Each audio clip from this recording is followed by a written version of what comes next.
Ready to open the hood? UseTool for the tutorials. And for car parts, the right idea is the Mr. Auto app. Easy, fast, and with better prices than on the website.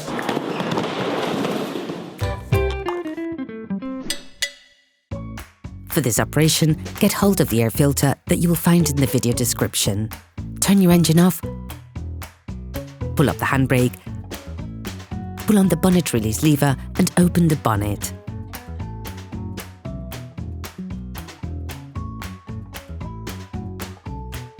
You should now be able to easily see the airbox to change the filter. Take off the engine cover.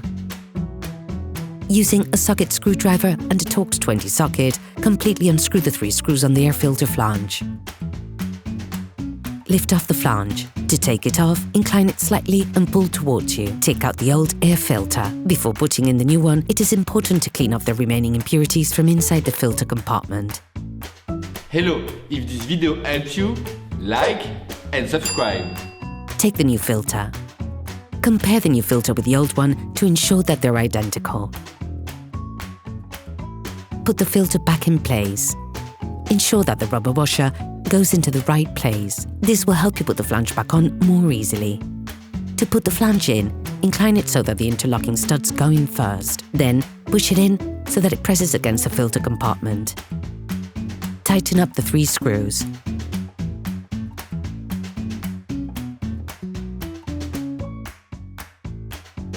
Finally, put the engine cover back in place. Operation completed.